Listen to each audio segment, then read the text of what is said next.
এমত অবস্থায় এই মহিলা খালা হইয়া কইত নানি বলতে আমার জনসাধারণ এই মুসা নবীর ওয়াজ তুমি তাই শুনাতাইছো এই আমার লগে এই ধরনের আচরণ করছই এই আমার লগে ব্যভিচারীর প্রস্তাব দিছে ওখান কইতে করে উঠছে উঠিয়া কয় আমার জনসাধারণ আমাদের সরকারে হিকাইয়া দিছে আমি কইতাম মুসায় আমার লগে ব্যভিচারীর প্রস্তাব দিছে ইগে কইরে দেখো চাই তার কত টাকা খরচ করিয়া নিয়া অন্য খারাপ করলাম আর অন্য আইয়া কয় আমি তাইনি হিকাইয়া দিচ্ছি উপায় নাই মুসা আলাইহিস সালাম ইকরাম হুনার বাদে গরম হইছে না নরম হইছে গরম হইয়া কইল আল্লাহ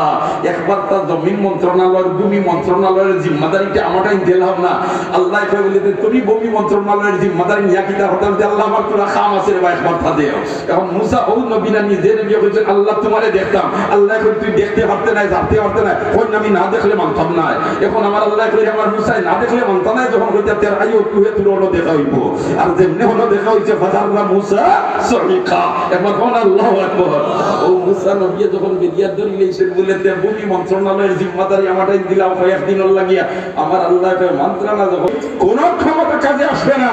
কোন টাকা পয়সা কাজে আসবে না কোন শক্তি কাজে আসবে না তো ওই তো জাপটা মারি ধরছে ওই জন্য বলে দি হারা দেলি হারানি আর মুসা চিল্লানি পালাইছে কারণে কয় মুসা বাঁচাও আর জীবনে তা করতাম না মুসা আলাইহিস সালাম তো গরম নবী আসলেন কই এগুলো না মাথু না দেয় রে ও জমিন ইবরে হারাস না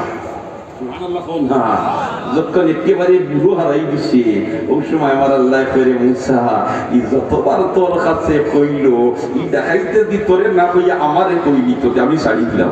সুবহানাল্লাহ তোকে দেখা যায় আমরা আল্লাহ কত মহান আমরা আল্লাহ কত দয়ালু তুই যত নাফরমানি করিস না কেন বন্দারে নইলা